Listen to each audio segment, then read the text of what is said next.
Hello everyone, मैं हूँ Iqra Mukhtar and you are learning at Iqra Mukhtar maths academy. आज हम एक बहुत इम्पोर्टेंट थ्योरम प्रूफ करने वाले हैं और इस थ्योरम का जो रिज़ल्ट है हमें बहुत सारे क्वेश्चंस को सॉल्व करने में यूज़ होता है। तो the theorem is if theta is measured in radians then limit theta approaches to zero sine theta over theta is equal to 1। अगर हम थीटा को मेजर करें रेडियंस में तो इसको याद रखने का तरीका है थ्योरम की स्टेटमेंट को कि साइन का जो भी एंगल है वो ही क्या हो, डिनोमिनेटर में हो, डिवाइड में हो और थीटा किसको अप्रोच करे, ज़ीरो को अप्रोच करे, तो हमारे पास इसका आंसर क्या होगा, 1 होगा। इसके प्रूफ से पहले अगर आप मेरे चैनल पर नए हैं तो मेरे चैनल को सब्सक्राइब करना मत भूलें ताकि मैं मज़ीद ऐसी वीडियोस बनाती रहूं जो मैथमेटिकल प्रॉब्लम्स को सॉल्व करने में आपकी मदद करे। तो अब ये जो प्रूफ स्टार्ट करने से पहले ये जो मैंने सारी इंग्लिश लिखी हुई है ना, इसको डिस्कस करने से पहले मैं आपको एक डायग्राम दिखाती हूँ। अब सबसे पहले यहाँ पे मैंने एक सर्कल ड्रा किया है और ये एक यूनिट सर्कल है। यूनिट सर्कल एक ऐसा सर्कल होता है जिसकी रेडियस क्या होती है, 1 होती है। तो मैंने यहाँ पे लिखा कि इसकी रेडियस जो है वो क्या है, 1 है। तो इस यूनिट सर्कल में सेक्टर ऑफ द सर्कल लिया है ओ ए और बी। ओ ए बी एक सेक्टर ऑफ द सर्कल है और इसका सेंट्रल एंगल जो है वो क्या है, थीटा है, जिसको मेजर किया गया है रेडियंस में। उसके बाद मैंने क्या किया है, बी से सी तक एक परपेंडिकुलर ड्रा कर दिया। परपेंडिकुलर ड्रा किया ताकि ये जो बी सी है वो परपेंडिकुलर हो जाए किसके, ओ ए के, इस ओ ए के परपेंडिकुलर हो जाए। फिर मैंने क्या किया, एक टेंजेंट ड्रा किया एट पॉइंट ए। ये रहा tangent of the circle. Tangent वही होता है ना जो सर्कल को एक पॉइंट पर टच करे एक्सटर्नली। तो ये मैंने टेंजेंट ड्रा किया। उसके बाद मैंने क्या किया, इस बी को बढ़ा दिया है ताकि ये डी से मीट कर जाए। अब ये टेंजेंट मैंने ड्रा क्यों किया था, ताकि ये जो ए डी लाइन है ये भी क्या हो जाए, परपेंडिकुलर हो जाए किसके, इस ओ ए लाइन के। यहाँ तक क्लियर है। उसके बाद मैंने क्या किया है, इस ए को डॉटेड लाइन से मिला दिया, किससे, बी से मिला दिया है। सिर्फ यहाँ पे इसमें मैंने ये काम किया, इस सर्कल की जो ये डायग्राम जो बनी हुई है और ऊपर मैंने यही सारी बात लिखी है कि हमने क्या किया, consider a circle of unit radius. Unit radius means उसकी रेडियस 1 है विद सेंटर ओ, और इसका सेंटर क्या है, ओ है। Let theta be the central angle of sector O A B measured in radians. Theta क्या है, सेंट्रल एंगल है जिसे रेडियंस में मेजर किया गया है। फिर मैंने क्या किया, draw B C perpendicular to O A, draw tangent at point A and produce O B to D so that AD perpendicular to OA join AB। जो बात मैंने आपको बताई और वो सारी की सारी हमने क्या लिखी, ये लिखी हुई है इंग्लिश में, यही सारी बात लिखी है। आई होप ये अब बात ज़्यादा आपको क्लियर होगी। अब उसके बाद अब इस फिगर से अब हम जो प्रोसीड करेंगे, इस फिगर में देखें तो सबसे पहले हमारे पास जो ट्रायंगल है, अब इसमें एक तो 2 ट्रायंगल्स बन रही हैं इस फिगर में और एक जो है वो सेक्टर ऑफ दिस सर्कल है। तो पहली ट्रायंगल जो है वो क्या है, O A B, O A B. इस ट्रायंगल का एरिया जो होगा वो सबसे छोटा होगा। अब सिंपली अगर मैंने एक ट्रायंगल ड्रा की कुछ इस तरह से, ठीक है, अब इसका जो एरिया होगा वो डेफिनेटली छोटा होगा सेक्टर ऑफ द सर्कल से, क्योंकि सेक्टर ऑफ द सर्कल तो बिटवीन 2 रेडियाइज होता है। तो मैंने यही बात लिखी है। फिर उसके बाद सबसे ये जो बड़ी ट्रायंगल है उसका एरिया क्या होगा, सबसे बड़ा होगा। तो मैंने इस डायग्राम से यही बात लिखी है, from the figure area of the triangle O A B, जो अंदर जो ट्रायंगल है उसका एरिया वो लेस है area of the sector O A B, और वो एरिया ऑफ द सेक्टर किससे कम है, area of the triangle O A D, जो सबसे बड़ी ट्रायंगल है उसके एरिया से कम है। इसको मैंने लेबल कर दिया है एज इक्वेशन नंबर 1। अब उसके बाद हम क्या कर रहे हैं, ट्रायंगल्स को डिस्कस कर रहे हैं। सबसे पहले in right triangle O C B, सबसे पहले ओ सी बी हमने एक ट्रायंगल ली जो इसके अंदर बनी हुई है ओ सी और ये बी, इस फिगर में ओ C B triangle.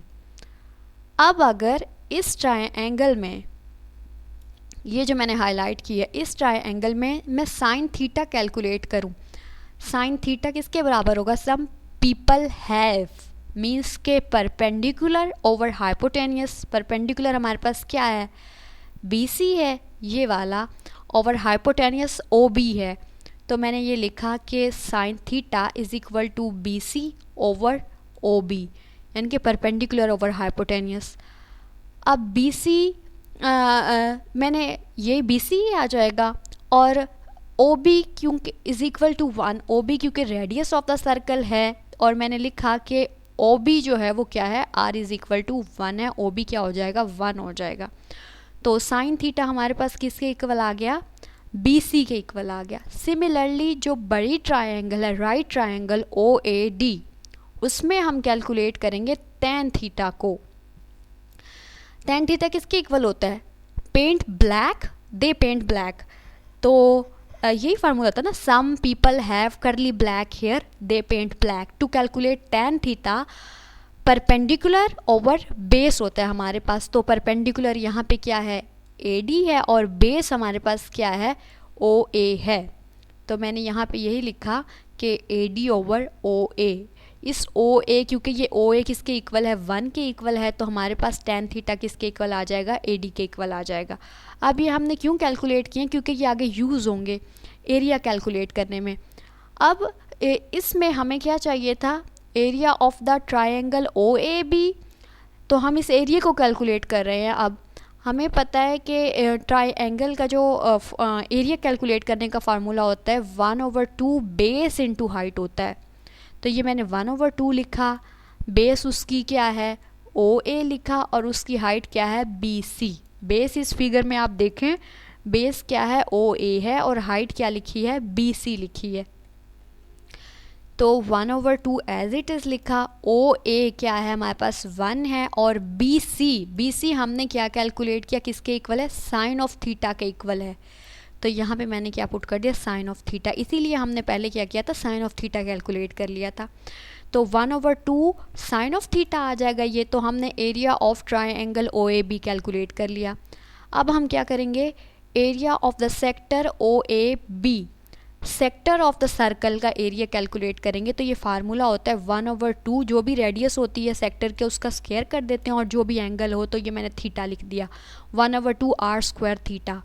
1/2 as it is लिखा, रेडियस हमारे पास क्या है 1 है, और थीटा एज इट इज़ लिखा, तो ये क्या हो जाएगा 1/2 थीटा हो जाएगा area of the sector O A B.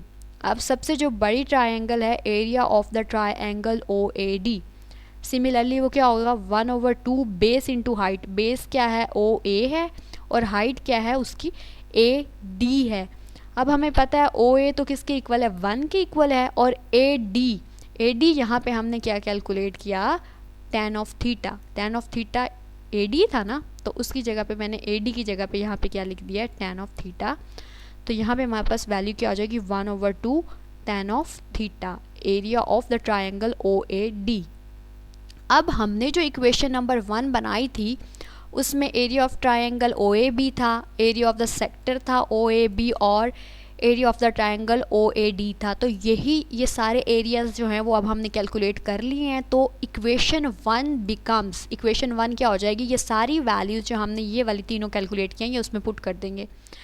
तो पहले हमारे पास वैल्यू आई थी 1/2 साइन थीटा, तो मैंने लिख दिया 1/2 sine theta is less then वही, और एरिया ऑफ द सेक्टर हमारे पास क्या आया था 1/2 थीटा, तो मैंने लिखा है 1/2 थीटा इज़ लेस दैन, और area of the triangle O A D क्या आया था 1/2 tan ऑफ थीटा। तो मैंने इस सारी वैल्यूज़ को, इन सारी वैल्यूज़ को अब क्या किया, मल्टीप्लाइंग बाय 2 से मल्टीप्लाई कर दिया। अगर मैं 2 से मल्टीप्लाई करूँगी तो ये वाला 2 भी ख़त्म हो जाएगा, ये वाला 2 भी ख़त्म, और ये वाला 2 भी ख़त्म हो जाएगा। तो मेरे पास जो वैल्यू हो जाएगी वो क्या होगी, sine of theta is less than theta is less than, इस tan ऑफ थीटा को मैंने कैसे लिखा है, sine theta over cos theta. We know that कि tan ऑफ थीटा किसके इक्वल होता है, sine theta over cos theta के इक्वल होता है। फिर हम लोग क्या कर रहे हैं, dividing by sine of theta.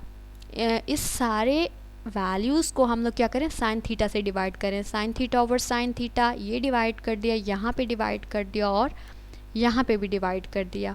अब डिवाइड करने के बाद ये साइन थीटा और ये साइन थीटा क्या हो जाएंगे, कैंसिल आउट हो जाएंगे। यहाँ पे आ जाएगा 1 और यहाँ पे आ जाएगा थीटा ओवर साइन थीटा, और यहाँ पे क्या होगा, साइन थीटा और साइन थीटा कैंसिल हो जाएंगे और यहाँ पे हमारे पास आ जाएगा 1 ओवर कोस थीटा।